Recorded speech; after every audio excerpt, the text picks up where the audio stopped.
மனிதன் நிம்மதியையும் மகிழ்ச்சியையும் ஆனந்தத்தையும் தேடுகிறான். அது எங்கு கிடைத்தாலும், அதை எவ்வளவு விலை கொடுத்து வாங்க வேண்டும் என்ற நிர்பந்தம் ஏற்பட்டாலும் அதற்கான முயற்சியில் நாம் ஈடுபடுகிறோம். எல்லாம் இருக்குது, அல்ஹம்துலில்லாஹ், நல்லா வாழ்ந்துட்டேன், நல்லா பிள்ளைங்க, நல்லா சம்பாதிச்சிட்டேன், ஆனால் கடைசி காலம் நிம்மதி மட்டும் இல்லை அப்படின்னு சொல்கிறவங்க நம்மிலே பலர் இருப்பதை நாம் வாழுகிற இந்த காலத்தில் பார்க்க முடிகிறது. இப்போ மன நிம்மதியையும் மகிழ்ச்சியையும் வெளியிருந்து வாங்க முடியாது, நமக்குள்ளே தான் இருக்கிறது. அதை எப்படி வெளியே கொண்டு வர வேண்டும் என்பதை குறித்துத்தான் இன்று சில விஷயங்களை நாம் பார்க்க இருக்கிறோம். அன்புக்குரிய சகோதரர்களே, 5 விஷயங்கள் நான் உங்களுக்கு இந்த ஜும்மாவின் வழியாக சொல்லுகிறேன். இந்த 5 காரியங்களும் நம்முடைய வாழ்க்கையிலே வரும் பட்சத்திலே அல்லாஹ் நிம்மதியான வாழ்வை தருவான். மன மகிழ்ச்சியை, ஆனந்தத்தை அல்லாஹ் நமக்கு விரிவுபடுத்தி கொடுப்பான்.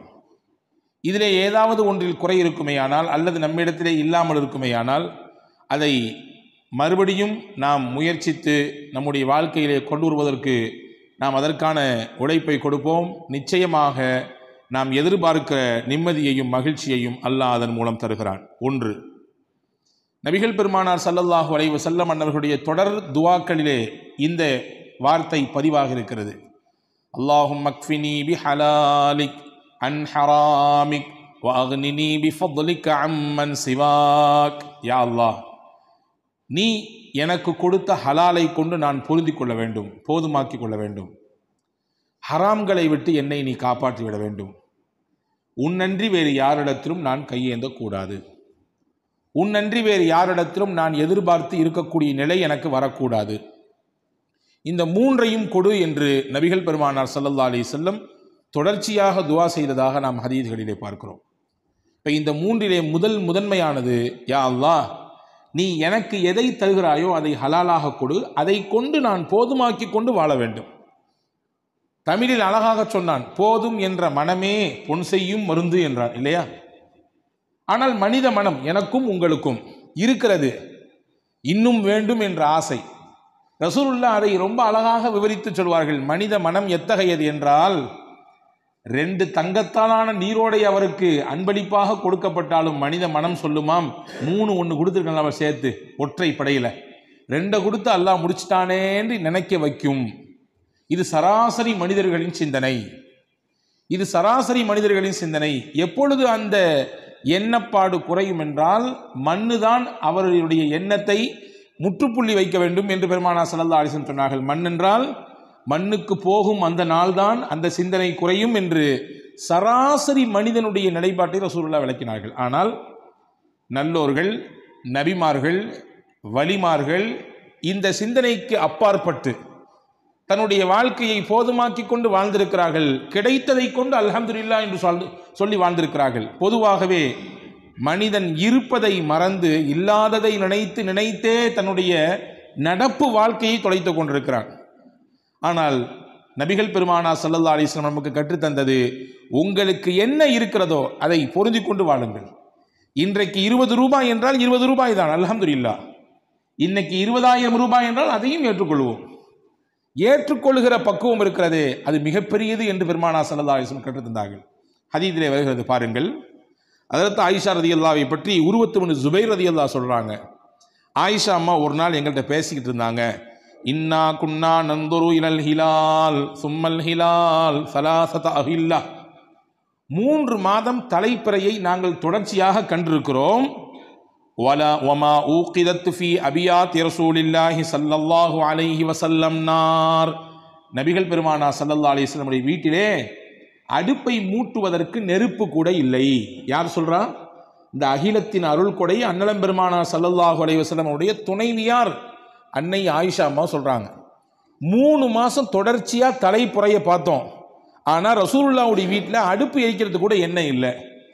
பக்கத்தில் இருந்த உருவத்து பின் ஜுபைர் ரலியல்லாஹு கேட்டாங்களா, யா ஹாலாமா தஆமுக்கும், அந்த காலகட்டத்தில் உங்களுக்கு எப்படி உணவு? வீட்டில் அடுப்பே இல்லைன்னா எங்கிட்டு உணவு இருக்கும்?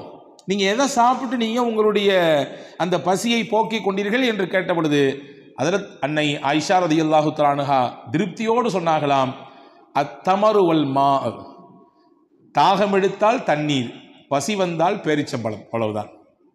தாகம் எடுத்தால் தண்ணீர், பசி வந்தால் பேரிச்சம்பழம். இதுதான் இந்த காலகட்டத்திற்கான நமக்கான அல்லாஹ்வின் முடிவு என்பதை ஏற்றுக்கொண்டோம். இது கிடைத்ததே, பொருந்தி கொண்டோம்.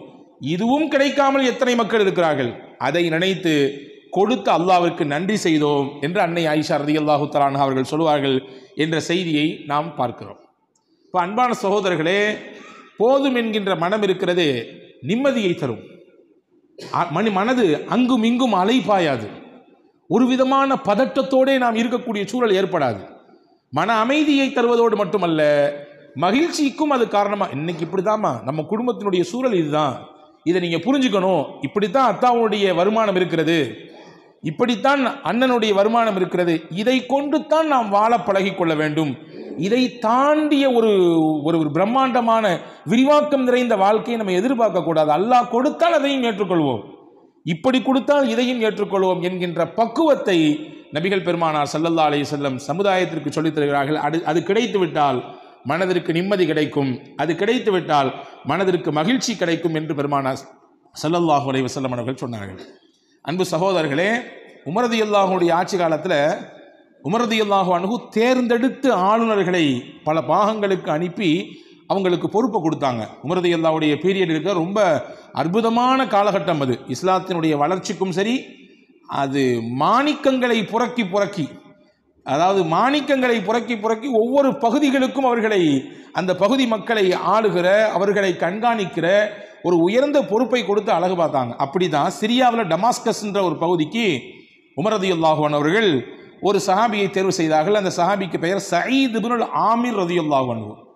சயீத் இப்னுல் ஆமிர் ரலியல்லாஹு அன்ஹு டமாஸ்கஸினுடைய ஆளுநர், பொறுப்பாளர். அவரை பற்றி அந்த ஊர் மக்கள் உமர் ரலியல்லாஹு வந்து ஒரு சில கம்ப்ளைண்ட் வச்சாங்க, சில குற்றச்சாட்டு வச்சாங்க. என்ன தெரியுங்களா, டெய்லி காலையில் கரெக்டாக வேலைக்கு வரமாட்டேங்கிறாரு, பொறுப்புக்கு வரமாட்டேங்கிறாரு, லேட்டாக வர்றாரு. எப்பொழுதுமே அவர் பணிக்கு வருவது நண்பகல் நேரத்தில் தான், சூரியன் உச்சி சாய்ந்ததற்கு பிறகுதான் வரவே செய்கிறார். ஒன்று. ராத்திரி நேரத்திலே மக்கள் பணியை ஆற்றக்கூடிய ஆளுநர், மக்களுடைய நிலை எப்படி இருக்குது, எந்த மாதிரியான நிலையில் மக்கள் வாழ்கிறாங்க, அவங்களுடைய உண்மைத்தன்மை என்ன அப்படிங்கிறதெல்லாம் பார்க்குறதுக்கு ரோந்து போகணும். அது அவர் வர்றதே கிடையாது. அதே மாதிரி பார்த்தீங்கன்னா மாதத்தில் ஒரு 2 நாள் லீவ் எடுத்துக்கிறார், மாதத்தில் 2 நாள் விடுமுறை எடுத்துக்கொள்கிறார். 4வதாக எங்களிடத்தில் பேசிக்கொண்டே இருப்பார், திடீர் என்று மயக்கமுற்று கீழே விழுந்து விடுவார்.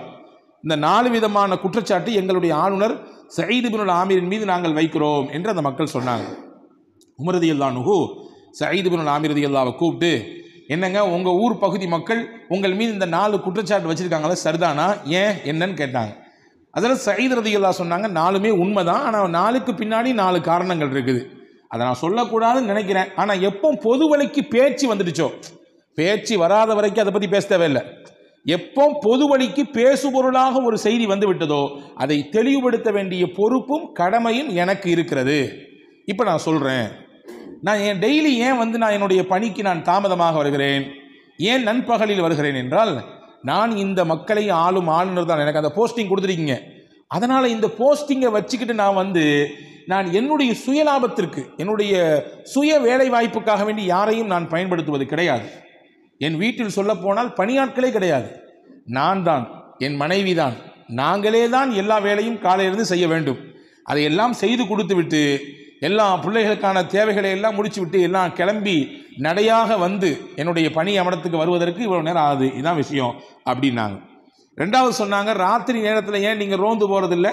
சயீத் இப்னுல் ஆமிர் ரலியல்லாஹு சொன்னாங்க, பகலெல்லாம் மக்களுக்காக வேண்டி நான் கொடுக்கிறேன், ராத்திரி மட்டும்தான் மிச்சம் இருக்கிறது, என் வீட்டுக்கும் தர வேண்டும், நேரத்தை படைத்தவனுக்கும் தர வேண்டும், படைத்தவனுக்கு முன்னால் நிம்மதியாக நின்று வணங்கி வழிபடுவதற்கு இரவை நான் ஒப்படைத்து விட்டேன். எனவே பகலெல்லாம் மக்கள் பணி, ராத்திரி மக்களை படைத்த ரப்பின் பணி, அவனுக்கு முன்னால் நிற்கக்கூடிய பணி, அதை செய்வதற்காக வேண்டித்தான் என் இரவை நான் ஒதுக்கியிருக்கிறேன். 2. 3வது சொன்னாங்க, மாதத்தில் 2 நாள் லீவ் போடுறீங்களாமே, என்ன காரியம். அதில் சயீத் இப்னுல் ஆமிர் ரலியல்லாஹு சொன்னார்கள், நான் இந்த நகரத்தினுடைய ஆளுநர், படோடாமமான வாழ்க்கை, அதாவது பகட்டு வாழ்க்கை, அப்படியான சூழலுக்கு இன்னைக்கு உலகம் தள்ளப்பட்டிருக்கிறது. காசே இல்லைனாலும் ரொம்ப கடன் வாங்கியாவது நம்மளுடைய இந்த நிகழ்ச்சியை சிறப்பாக நடத்தி காட்டணும் அப்படின்ற மாதிரியான சிந்தனை இன்னைக்கு நிறைய பேர்ட்ட இருக்குது. ஆனால் ஒரு ஊரின் சொல்ல போனால் ஒரு நாட்டின் ஆளுநர், டமாஸ்கஸ் என்ற மிகப்பெரிய பறந்து விரிந்த அந்த பகுதிக்கான ஆளுநர் ஹஸரத் சயீத் இப்னு ஆமிர் ரலியல்லாஹு சொல்றாங்க, 2 நாள் விடுப்பு எதற்கு என்றால், நான் உடுத்துவதற்கு 2 நல்ல துணிகள் தான் இருக்கிறது. அந்த 2 நல்ல துணிகளை மாற்றி மாற்றி மாற்றி மாற்றி தான் நான் பயன்படுத்துவேன். இந்த 2 நாளில் தான் நான் அதை துவைத்து உலர வைத்து காய வைத்து மறுபடியும் அதை போட்டுக்கொள்வதற்கு எனக்கும் சரி என்னுடைய வீட்டினுடைய அந்த பணிகளையும் சரி செய்வதற்கு எனக்கு 2 நாட்கள் தேவைப்படுகிறது. எனவே தான் நான் விடுமுறை எடுத்துக்கொள்கிறேன் என்று சயீத் இப்னு ஆமிர் ரலியல்லாஹு சொன்னாங்க. 4வது ஏன் திடீர்னு மயக்க போறேன்னு கேட்ட பொழுது, முன்னால் நடந்த ஒரு நிகழ்ச்சியை சொல்லி காட்டி என்னுடைய நண்பர் ஹுபைப் ரலியல்லாஹு அன்ஹு அவர்கள் ஷஹீதாக்கப்பட்ட பொழுது மக்காவிலே நான் அப்பொழுது இஸ்லாத்தை ஏற்றுக்கொள்ளாதவனாக இருந்தேன். அல்லாஹு தாலா அவனுடைய சத்திய இஸ்லாத்தை ஏற்றுக்கொண்டதற்காக வேண்டி ஹுபைப் ரலியல்லாஹு அன்ஹு தூக்கு மேடையிலே தூக்கி எறியப்பட்டார்கள். அவர்கள் கழுத்து நெரித்து கொல்லப்பட்டார்கள். அந்த சமயத்தில் அவங்க அந்த நேரத்திலும் கூட அல்லாவை விட்டுக் கொடுக்கவில்லை, அல்லாவின் தூதரை அவர்கள் விட்டுக் கொடுக்கவில்லை. சின்ன ஒரு வார்த்தை கூட சொல்லாமல் அந்த வலியையும் வேதனையும் தாங்கிக்கிட்டாங்க. அதை நினச்சி பார்ப்பேன், நாமும் அந்த கூட்டத்தில் ஒரு ஆளாக நின்னமே, நம்மளால் ஹுபைபுக்கு எந்த ஒரு நன்மையும் செய்ய முடியலையே என்று நினைக்கும் போதெல்லாம் எனக்கு மயக்கம் வந்துடும், என்னை அறியாமல் நான் மயங்கி கீழே விழுந்துருவேன் என்று சயீத் இப்னு ஆமிர் ரலியல்லாஹு அன்ஹு 4க்கும் 4 விளக்கத்தை சொன்னவுடன் ஹஸரத் உமர் ரலியல்லாஹு அன்ஹு கண்ணீரோடு ஹஸரத் சயீத் இப்னு ஆமிர் ரலியல்லாஹுவை கட்டிப்பிடித்து, இப்படிப்பட்ட மகத்தான மனிதர்களால் தான் பூமி இயங்கிக் கொண்டிருக்கிறது. எவ்வளவு அதிகாரம் இருந்து எவ்வளவு பெரிய பொறுப்பில் இருந்த பொழுதும் கூட ரொம்ப அதை பயன்படுத்தி தன்னை வளர்த்து கொள்ள வேண்டும் என்ற சிந்தனை மிக்கவர்கள் அதிகம் இருக்கிற இந்த காலகட்டத்தில் அவ்வளோ பெரிய போஸ்டிங்கில் உட்கார்ந்திருக்கும் பொழுது கூட எளிமையாக தனக்கு என்ன இருக்கிறதோ அதை கொண்டு மக்கள் பணியை எவ்வாறு சிறப்பாக செய்வது என்பதன் மீது திட்டமிட்டாரே, இப்படியான உங்களை போன்ற மனிதர்களால் தான் பூமி இயங்கிக் கொண்டிருக்கிறது, வானம் இடிந்து கீழே விழுந்து விடாமல் தடுக்கப்பட்டிருக்கிறது என்ற ஹஸரத் உமர் ரலியல்லாஹு அன்ஹு சயீத் இப்னு ஆமிர் ரலியல்லாஹுவை பாராட்டினார்கள் என்பதாக நாம் பார்க்கிறோம். ஆக மன நிம்மதியையும் மகிழ்ச்சியையும் நிறைவாக நம் வாழ்க்கையில் நாம் பெற வேண்டும் என்றால் நம்மிடத்தில் இருக்க வேண்டிய முதல் அம்சம் எது இருக்கிறதோ அதை கொண்டு போதுமாக்கி கொண்டு வாழக்கூடிய அந்த பக்குவத்தை பெற்றுக்கொள்ள வேண்டும். அதை பெறுவதற்கு முக்கியமான வழி என்னவென்றால் ரசூலுல்லாஹ் சொல்லிக் கொடுத்த அந்த துவா, அல்லாஹும்ம அக்ஃபினி பிஹலாலிக் அன் ஹராமிக் வக்னினி பிஃபத்லிக அம்மன் சிவாக். இந்த துவாவை நாம் திரும்ப திரும்ப ஓதுகிற பொழுது அந்த போதும் என்கின்ற மனதை அல்லாஹ் நமக்கு நிறைவாக தருகிறான். 1. 2வது, மன நிம்மதியையும் மகிழ்ச்சியையும் பெறுவதற்கு 2வது வழி, தமிழில் சொல்லுவோம் அல்லவா, மறப்போம் மன்னிப்போம். ஆனால் எனக்கு மன்னிப்பு இந்த லாங்குவேஜிலே பிடிக்காத வார்த்தை அப்படின்னு நிறைய பேர் பேசிட்டு இருக்கிறான். அதுவெல்லாம் தப்பு. உலகத்திலே வலிமையான மனிதர்கள் யார் வலிமையான மனிதர்கள்? நிறைய இராணுவ தளவாடங்கள் எல்லாம் எங்களிடத்தில் இருக்கிறது, அல்லது நிறைய செல்வாக்கு மிக்கவராக நான் இருக்கிறேன், என் இடத்துல பொருளாதார பலம் இருக்குது, என்கிட்ட நான் சொன்னால் சொடக்கு போட்டால் எனக்கு வேலை செய்கிறதுக்கு வரிசையில் வந்து நிற்பாங்க ஆட்கள், நான் படித்திருக்கிறேன், பட்டம் பெற்றிருக்கிறேன், உயர்ந்த பதவிகளிலே இருந்திருக்கிறேன், இதுவெல்லாம் வலிமையான மனிதன் என்பதற்கு அடையாளமா? நிச்சயமாக கிடையாது. இது எதுவுமே வலிமையான மனிதன் என்பதற்கு அடையாளம் கிடையாது. பின்ன என்ன? ஒரு மனிதன் வலிமையான மனிதன் என்பதற்கு அடையாளம் என்ன தெரியுமா? யாருடைய மனம் பிறரை மன்னிக்கிறதோ அவர்தான் உலகத்திலேயே வலிமையான மனிதன். நினைச்சுக்கிட்டே இருந்து அவர் செஞ்சதை, அவர் நமக்கு இழைத்த அந்த துரோகத்தை அல்லது ஏதாவது ஒரு செயலை அல்லது ஏதாவது சில வார்த்தைகளை நினைத்து நினைத்து புழுங்கி கொண்டிருப்பவர் மனிதர், அவன் வலிமையான மனிதர் இல்லை. அதை அப்படியே கையை கழுவிவிட்டு அவரும் சதா மனிதர் தான், போகிற போக்கில் ஏதோ அப்படி பேசிவிட்டார், ஏதோ அப்படி நடந்து விட்டார், மறப்போம் மன்னிப்போம் என்று கடந்து போகிறாரே, இவர்தான் வலிமையான மனிதர் என்று அறிஞர்கள் சொல்கிறார்கள். ரசூலுல்லாஹ் உலகத்திலேயே ஆகப்பெரிய வலிமையான மாமனிதர். காரணம் என்ன? நபியினுடைய அதாவது ரசூலுல்லாஹ்வுடைய தகப்பனாரோடு பிறந்தவர் ஹம்சா ரலியல்லாஹு அன்ஹு. நமக்கு தெரியும், ஹம்சா ரலியல்லாஹு அன்ஹு ரசூலுல்லாஹ்வுக்கு அப்பா கூட பிறந்தவர். ஒரு சொந்தம். இன்னொரு சொந்தம் என்னன்னா, ரசூலுல்லாஹ்வும் ஹம்சா ரலியல்லாஹும் பால்குடி சகோதரர்கள், ஒரே பெண்ணிடத்தில் பால் குடிச்சிருக்காங்க. அப்போ பால்குடி சகோதரர் என்ற உறவு, தான் அத்தா கூட பிறந்தவங்க என்ற 2 உறவு. ரொம்ப போல்டான ஆள் ஹஸரத் ஹம்சா ரலியல்லாஹு. இந்த ஹம்சா ரலியல்லாஹு தான் பத்ரிலே முக்கியமாக எதிர்த்தரப்பிலே இருந்த பெரும் 2 எதிரிகளை வீழ்த்துவதற்கு காரணமாக இருந்தார். அந்த 2 எதிரி யாரு? உத்பத் இப்னு ரபீஆ, வலீத் இப்னு உத்பா. உத்பத் இப்னு ரபீஆ என்பவர் ஒருவர், வலீத் இப்னு உத்பா இவர் அவருடைய மகன், உத்பாவுடைய மகன். இந்த 2 பேரும் வீழ்வதற்கு யார் காரணம்னா ஹம்சா ரலியல்லாஹு தான் காரணம். இந்த 2 பேருக்கும் சொந்தக்கார பெண்மணி ஒரு பெண் இருந்தாங்க. வரலாற்றில் வருகிறது ஹிந்தா, அந்த பெண்ணுக்கு பேர் ஹிந்தா. யாரு? இந்த உத்துபாவினுடைய மகள் இறந்து போன வலீதினுடைய சகோதரி. அப்போ தன்னுடைய தந்தையையும் தான் கூட பிறந்த சகோதரனையும் கொல்வதற்கு காரணமாக இருந்த ஹம்சாவை தீர்த்து கட்ட வேண்டும் என்ற வெறியோடு ஹிந்தா இருந்தார். எந்த அளவுக்கு வெறி என்றால் வரலாற்றில் எழுதுகிறார்கள், அந்த ஹம்சாவை கொல்லும் வரை நான் தலைவாரி கொள்ள மாட்டேன், என் கணவனோடு படுக்கையை பகிர்ந்து கொள்ள மாட்டேன் என்று வைராக்கியத்தோடு தீராத வெறியோடு இருந்தார். வாய்ப்பு கிடைத்தது, சந்தர்ப்பம் கிடைத்தது. அடுத்த வருடம் உஹது யுத்தம், ஹம்சா ரலியல்லாஹு அன்ஹு அவர்களை கொல்வதற்கு ஒரு ஆளை நியமிக்கிறார் இந்த ஹிந்தா. யார் அந்த ஆள்? அவர்தான் வஹ்ஷி.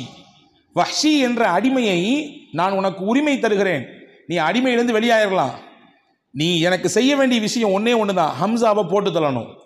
நீ உனக்கு அடிமையிலிருந்து வெளியாயிரலாம் ஒன்று, இன்னொன்று நீ எதிர்பார்க்காத செல்வத்தை உனக்கு தருவேன்.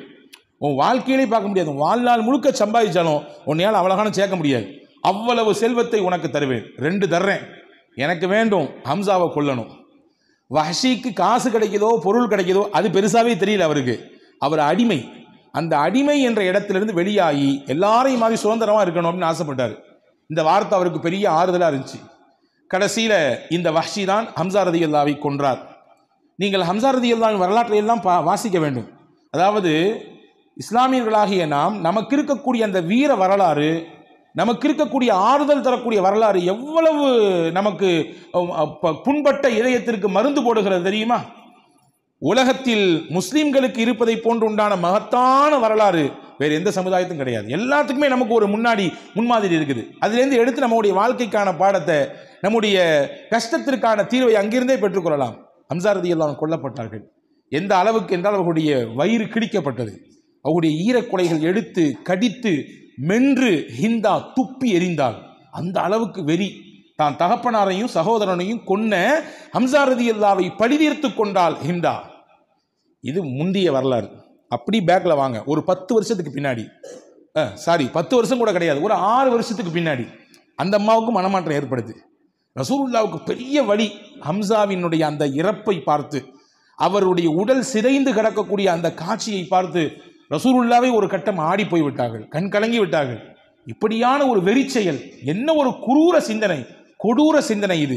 இப்படி உடலை சிதைத்து சின்னாபின்னப்படுத்திருக்காங்களே சொல்லி ரசூலுல்லாவே அப்படியே கலங்கி போன தருணம் அது. 6 வருஷம் கழித்து ஹிந்தாவுக்கு மனமாற்றம் ஏற்பட்டது. ஏற்பட்டு தன்னுடைய கணவர் அபூ சுஃபியான் இஸ்லாத்தை ஏற்றுக்கிட்டாரு.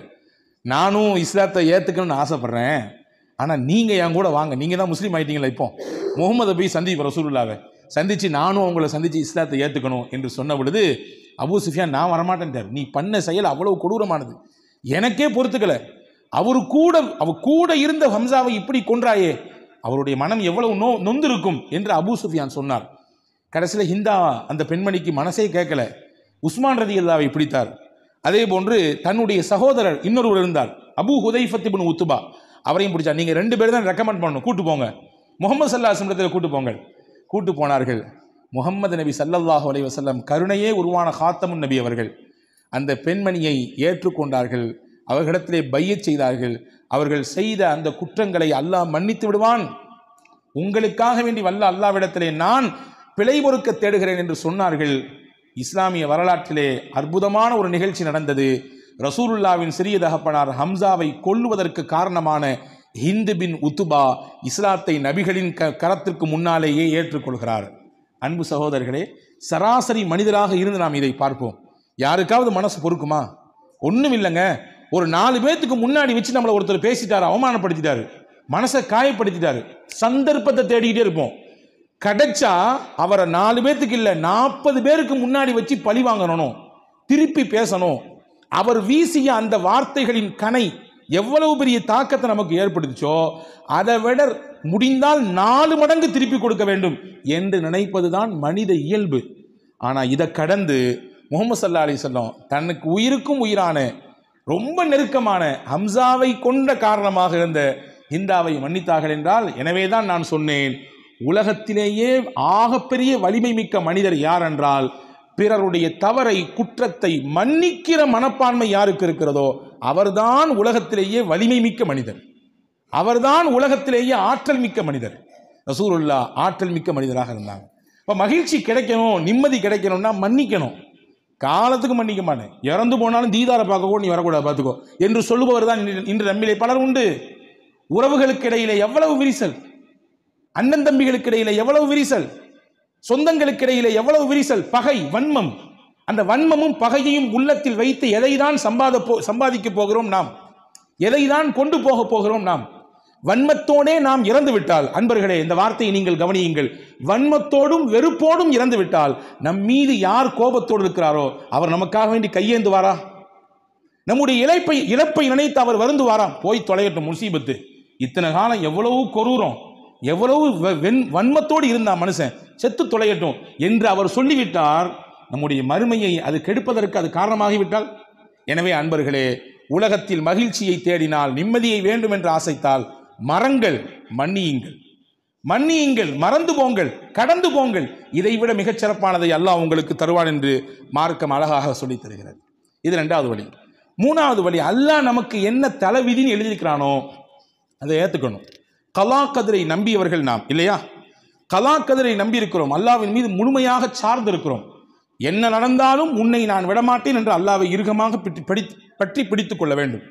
ரசூலுல்லாஹ் சொன்னார்கள், லவ் அன்னக்கும் தத்தவக்கலூன அலல்லாஹி ஹக்க தவக்குலிஹி லருஸிக்தும் கமா துர்ஸகுத் தைரு தகுது ஹிபாசன் வ தரூஹு பிதானா. நீங்கள் முழுமையாக அல்லாஹ்வை சார்ந்திருந்தால், அல்லாஹ்வை சார்ந்திருந்தால் என்றால் நம்ம தப்பா புரிஞ்சிடக்கூடாது. கஷ்டத்தில் மட்டும் அல்லாஹ் அல்லான்னு கூப்பிடுறது, ஏதாவது சிரமம்னா அல்லாஹ் அல்லான்னு வணங்குறது, வேக வேகமாக குனிஞ்சு எஞ்சிக்கிறது, அப்போ மட்டும் கண்ணீர் வருது, அப்படி இல்லை. எல்லா காலகட்டத்திலும் கஷ்டம், நஷ்டம், சந்தோஷம், மகிழ்ச்சி, வாழ்க்கை ரொட்டீனா அப்படியே சுற்றிக்கிட்டே வரும். கஷ்டம் வரும், சந்தோஷம் வரும், மகிழ்ச்சி வரும், நெருக்கடி வரும், கவலை வரும், இழப்பு வரும், எல்லாம் சுற்றி சுற்றி வரும். எல்லா சுத்தின் சமயத்திலும் என்னை படைத்தவன் மீது நான் நம்பிக்கையோடு இருக்கிறேன், என்னை அவன் கைவிட மாட்டான் என்ற நம்பிக்கை. அந்த நம்பிக்கையில் நீங்கள் வாழ்ந்தீங்கன்னா எப்படி அல்லாஹு தாலா பறவைகளை பார்த்து கொள்கிறானோ அந்த மாதிரி உங்களையும் பார்த்துக்குவான். பறவைகளை எப்படி பார்க்கிறான்? அது விரும்பியா கூட்டை விட்டு வெளியே போகிறது. இங்கே போனால் நைட்டு சாப்பாடு கிடைக்கும், இங்கே போனால் மதியம் லஞ்ச் கிடைக்கும், இங்கே போனால் காலையில் சாப்பாடு கிடைக்கும், இல்லை, வெறும் வயிற்றோடு போகுது. படைச்சவனுக்கு தெரியும் தர்றதுக்கு, அப்படி போகுது. திரும்பி கூட்டுக்கு வரும்பொழுது வயிறார சாப்பிட்டுட்டு வயிறு நம்ப வருது. இந்த மாதிரி அல்லாஹ் உங்களை வைப்பான். நாங்கள் ஸல்லல்லாஹு அலைஹி வஸல்லம் அப்போ கதிரை நம்ப வேண்டும். நமக்கான தலைவிதி என்னவோ அதை நம்ப வேண்டும். ரசூலுல்லாஹ் அழகாக கற்றுக் கொடுத்த ஒரு துவா, அல்லாஹும்ம லா மானிஅ லிமா அதைத் வலா முஅத்திய லிமா மனஅத். எவ்வளவு அற்புதமான வார்த்தை தெரியுமா இது? ரசூலுல்லாஹ் ஓதுன துவா. இறைவா, நீ கொடுத்ததை யாராலும் தடுக்கவே முடியாது. நீ கொடுக்க வேண்டும் என்று நாடிவிட்டால் உலகமே சேர்ந்தாலும் அதை தடுக்கவே முடியாது. ஆனா நீ கொடுக்க கூடாதுன்னு நினைச்சிட்டா ஊர் இல்லை, உலகமே சேர்ந்து தந்தாலும் தர முடியாது. எல்லாம் உன் கையில் இருக்கிறது. எனவே எங்களுக்கு நல்லதைத்தா என்று பெருமானார் ஸல்லல்லாஹு அலைஹி வஸல்லம் அழகாக கற்றுத் தந்தார்கள். கதிரை நம்ப வேண்டும், மனம் தளர்ந்து விடக்கூடாது. ஹதீஸிலே வருகிறது, ஒரு மனிதருக்கு அல்லாஹ் சொர்க்கத்திலே ஒரு பிரம்மாண்டமான மாளிகை கட்டும். நாம் என்ன வீடு கட்டுகிறோம், இதை விட 100 மடங்கு இல்ல, லட்சம் மடங்கு இல்ல, கோடி, அதை விட தாண்டி பிரம்மாண்டமான வீட்டை அல்லாஹ் கட்டி வைப்பான். அதனுடைய பேரழகை பார்த்து அங்கும் இங்கும் சொர்க்கவாதிகளே மதிமயங்கி போவார்கள். யாருக்குரிய வீடு இது? இவ்வளவு பிரம்மாண்டமா இருக்கிற, எவ்வளவு பேரழகு என்று சொர்க்கவாதிகளே மயங்கி போவார்கள். அந்த வீட்டுக்கு பேரு பைத்துல் ஹம்த், புகழுக்குரிய வீடு என்று அல்லாஹ் பேர் வைப்பான். யாருக்கு அந்த வீடு தெரியுமா? ரசூலுல்லாஹ் சொன்னாங்க, உலகத்திலே ஒரு மனிதருக்கு நாம் ஒரு பிள்ளையை கொடுத்தோம். அந்த பிள்ளையை நல்லா வளர்த்தாரு, ஆளாக்குனாரு. நல்ல முறையில் அந்த பிள்ளையை வளர்த்து கொண்டிருக்கும் போது திடீர்னு அந்த பிள்ளைக்கு ஏதோ தெரியல, உடம்பு சுகம் இல்லாமல் போய் அந்த குழந்தை வஃபாத் ஆயிடுச்சு. அந்த குழந்தையினுடைய இழப்பை தாங்கிக்க முடியல தான். அவருக்கு பிறந்த முதல் குழந்தை வச்சுக்கோங்க, அல்லது அவர் அன்பாக வளர்க்கக்கூடிய குழந்தை வச்சுக்கோங்க, இழப்பு தாங்க முடியல தான். இருந்தாலும் கொடுத்தவன் அல்லாஹ், அவனை எடுத்துக்கிட்டான். இன்னா லில்லாஹி வ இன்னா இலைஹி ராஜிஊன் என்று சொல்லி இதன் நன்மையின் மீது அவர் ஆதரவு வைத்தார். இந்த ரூஹை கைப்பற்றிட்டு போகக்கூடிய மலக்குகிட்ட அல்லாஹ் கேட்பானா, என்னுடைய அடியானுடைய ஈரக்கொலையை பறிச்சுட்டு வந்துட்டீங்களா? ஆமையா அல்லாஹ். என்னுடைய அடியானுடைய அன்புக்குரிய பிள்ளையை பறிச்சுட்டு வந்துட்டீங்களா? ஆமையா அல்லாஹ். என் அடியான் என்ன சொன்னான்? யா அல்லாஹ் இன்னா லில்லாஹி வ இன்னா இலைஹி ராஜிஊன். இறைவா, நாங்கள் எல்லோரும் அல்லாஹ்விற்குரியவர்கள், உன் பக்கம்தான் மீண்டு வரக்கூடியவர்கள். நீ என்ன நினைத்தாலும் எங்களை நீ பயன்படுத்திக் கொள்ளலாம், எப்படியும் பயன்படுத்தலாம். இப்படி சொன்னா அல்லாஹ். அப்படியா சொன்னா? அவ்வளவு சோகத்திலையும் அவ்வளவு இழப்புலையும் அவ்வளவு வழியிலையும் என்னை புகழ்ந்தானா? கட்டுங்க அவனுக்காண்டி ஒரு வீட்டை, பிரம்மாண்டமா கட்டுங்க. அந்த வீட்டுக்கு பேர் வைங்க பைத்துல் ஹம்த், புகழுக்குரிய வீடு. அந்த சோதனையில என்னை புகழ்ந்தானல்ல, என்னை மறக்கலல்ல. அவ்வளவு நெருக்கடியில் என்னை புகழ்ந்தானல்ல, அதற்காக வேண்டி அவனுக்கு புகழுக்குரிய வீட்டை கட்டுங்கள் என்று நபிகள் நாயகம் ரசூலுல்லாஹி ஸல்லல்லாஹு அலைஹி வஸல்லம் அல்லாஹ் சொல்வதாக சொன்னார்கள். கதிரை நம்ப வேண்டும். நம்பினால் அல்லாஹ் மகிழ்ச்சியை தருவான். நமக்கான தலைவீதி தான் என்பதை ஏற்றுக்கொள்வோமையானால் அல்லாஹ் மகிழ்ச்சியை மட்டுமல்ல நிம்மதியையும் கொண்டு வந்து சேர்ப்பான். அதே போன்ற 4வது வழி, உலகத்திலே எந்த நிகழ்ச்சி நடந்தாலும், நம் வாழ்க்கையில் எப்படிப்பட்ட நிகழ்வுகள் ஏற்பட்டாலும் நேர்மறையாக பார்ப்பதற்கு கற்றுக்கொள்ள வேண்டும். எதிர்மறையாக எதையும் பார்க்கக்கூடாது. நேர்மறை சிந்தனை, பாசிட்டிவ் திங்ஸ் சொல்றாங்கல்ல, நெகட்டிவ் திங்ஸ், இதில் எது வேண்டும்? மனித மகிழ்ச்சிக்கு பாசிட்டிவாக எதையும் பார்க்க வேண்டும், நேர்மறையாக பார்க்க வேண்டும். ரசூலுல்லாஹி ஸல்லல்லாஹு அலைஹி வஸல்லம் கடுமையான வலியோடும் வேதனையோடும் பதட்டத்தோடும் ஹிரா குகையிலேருந்து ஓடி வந்தாங்க. என்னையை போத்துங்க, நான் எனக்கு ரொம்ப பதட்டமாக இருக்குது அப்படின்னு சொல்லி. அதில் அன்னைய கதீஜா அம்மா என்ன சொன்னாங்க? வரலாறு சொல்கிறது, உங்களை யார் அங்கே போக சொன்னா ராத்திரியில் தன்னந்தனியாக, அதுவும் அவ்வளவு தூரத்தில் பெரிய மலை உச்சியில் தனியாக போய் அவங்க இதெல்லாம் பேசவே இல்லை. கதீஜா அம்மா என்ன சொன்னாங்க? அவங்களுடைய பார்வையை பாருங்கள், அவங்களுடைய தாட் எப்படி இருந்துச்சு. கல்லாலா யுஹ்ஸீகல்லாஹு அபதா, நபியே நாயகமே நீங்கள் பயப்படாதீங்க, கவலைப்படாதீங்க, கலங்காதீங்க, பதற்றப்படாதீங்க, அல்லாஹ் உங்களை ஒரு காலமும் கைவிடவே மாட்டான். நீங்கள் எப்படிப்பட்ட ஆள் தெரியுமா? உங்கள்ட்ட எவ்வளவு நல்ல பழக்கம் இருக்குது தெரியுமா? இன்னக லதஸிலுர் ரஹிம, சொந்தத்தை நீங்கள் அரவணைக்கிறீர்கள், விருந்தினர்களுக்கு உபசாரம் செய்கிறீர்கள், இல்லாதவர்களுக்கு கொடுக்கிறீர்கள், கஷ்டப்படுறவங்களுக்கு அந்த கஷ்டத்தை நீங்க உங்க தோல்ல வாங்கி போட்டு சுமக்கிறீங்க. இவ்வளவு நல்ல பண்பு உங்கள்கிட்ட இருக்கும் பொழுது அல்லாஹ் உங்களை கைவிடுவானா? ஏன் நீங்க பதட்டப்படுறீங்க? ஏன் நீங்க இப்படி குளிர்ந்து ஜுரம் இருக்குன்னு நடுங்குறீங்க? அல்லாஹ் உங்களை ஒரு பொழுதும் கைவிட மாட்டான், கவலைப்படாதீங்க என்று பாசிட்டிவாக பேசி அவர்களுக்கு ஆதரவை கொடுத்து அதற்கடுத்து கூட்டிக் கொண்டு போனார்கள் வரக்கத்து இப்னு நௌஃபல் என்று சொல்லக்கூடிய வேத அறிஞரிடத்தில். இங்கே செய்தி நமக்கு என்னன்னா, பாசிட்டிவ் திங்கிங், எதையுமே நேர்மறையாக பார்க்கக்கூடிய பழக்கம் இருக்கிறது, நிம்மதியை தரும். இது நடந்தா இப்படி நடந்திருக்குமோ, அது ஆனதுனால தான் அப்படி நடந்திருக்குமோ. ஹஸரத் ரசூலுல்லாஹ் சொல்றாங்க, ஒரு ஹதீஸ் வந்திருக்கிறது, உங்களுக்கு என்ன விரும்புகிறதோ அதை நீங்கள் செய்யுங்கள், செய்யும் பொழுது அல்லாஹ்விடத்திலே உதவி தேடுங்கள். ஒயின் அசாபக்க ஷையுன் ஃபலா தகுல் லவ் அன்னி ஃபஅல்து கதா கான வகதா, ஏதாவது உங்களுக்கு இடர் ஏற்பட்டு விட்டால், ஏதாவது உங்களுக்கு நினைச்ச மாதிரி நடக்கல, அல்லது இவ்வளவு எதிர்பார்த்தீங்க ஆனால் அவ்வளவு கிடைக்கல, குறைஞ்சது மட்டும் இல்லை நஷ்டப்பட்டு போனீங்க, நான் அப்படி செஞ்சிருந்தா இப்படி ஆயிருக்கும், நான் இப்படி செஞ்சிருந்தா அப்படி ஆயிருக்கும், நான் சொல்ற மாதிரி நீங்க யாரு கேட்குறா, நான் சொல்றதை கேளுங்க எல்லாம் கரெக்டாக இருக்கும் அப்படிலாம் சொல்லாதீங்க. இது எல்லாமே ஷைத்தானுடைய வார்த்தை. நாங்கள் சொல்லலாம், இது எல்லாமே ஷைத்தானுடைய வார்த்தை. சொல்லிட்டு சொன்னாங்க, எது நடந்தாலும் இப்படி சொல்லுங்கள், கத்தரல்லாஹு மா ஷாஅ ஃபஅல, அல்லாஹ் நாடியது நடந்திருக்கிறது, அவ்வளோதான், முடிஞ்சு. இதான் கதிர், இதான் தலைவிதி, அது நடந்திருக்குது அப்படின்னு சொல்லி கடந்து போயிருங்க நாங்கள் ஸல்லல்லாஹு அலைஹி வஸல்லம். அப்போ மகிழ்ச்சியை பெறுவதற்கு 4வது வழி நேர்மறையாக பார்க்க வேண்டும், இல்லையா? 5வது மகிழ்ச்சியோடும் அதே போன்று மன நிம்மதியோடும் வாழ்வதற்கு 5வது முக்கியமான வழி, பிறருக்கு நாம் மகிழ்ச்சியை கொடுப்பதற்கு முக்கியத்துவம் கொடுக்க வேண்டும். நாம எப்படி சந்தோஷமாக ஆசைப்படுறோமோ அந்த மாதிரி பிறரை சந்தோஷப்படுத்துறதுக்கு நம்முடைய வாழ்க்கையில கொஞ்சம் நேரங்களை ஒதுக்கிக்கணும். ரசூலுல்லாஹ் சஹாபாக்கள் கேட்டாங்க, யா ரசூலல்லாஹ், நாங்கள் செய்யும் செயலிலேயே சிறந்த செயல் எதுன்னு கேட்டாங்க. ரசூலுல்லாஹ் சொன்னாங்க, தொழுகை, நோன்பு அல்லது தஹஜ்ஜத், இதெல்லாம் ஓகே, இதெல்லாம் சிறப்பான செயல் தான், மாற்றுக்கிறதே கிடையாது. ரசூலுல்லாஹ் சொன்னாங்க, ஒரு முஸ்லீம் செய்யும் செயலிலேயே சிறந்த செயல் எது தெரியுமா? ஒரு மனிதனுடைய உள்ளத்திலே மகிழ்ச்சி ஏற்படுத்துறது காரணமா இருக்குது. ஒருத்தனை சந்தோஷப்படுறதுக்கு அவர் காரணமா இருப்பார். அவர் வார்த்தையோ அல்லது அவருடைய செயலோ அல்லது அவருடைய கொடுக்கல் வாங்கலோ பிறருக்கு சந்தோஷத்தை தரும். அதுதான் சிறப்பான செயல் என்று பெருமானார் ஸல்லல்லாஹு அலைஹி வஸல்லம் சொன்னார்கள். ஹதீஸிலே வந்திருக்கிறது, பெருமக்களே நீங்கள் கேளுங்கள் கண்டிப்பாக இதை. மறுமை, ஒருவன் இறந்து போய்விட்டால் அவரை கொண்டு போய் மண்ணறையிலே அடக்கி விடுகிறோம், இல்லையா? மண்ணறை என்பது தனிமையின் வீடு, அங்கே துணைக்கு யாரும் கிடையாது.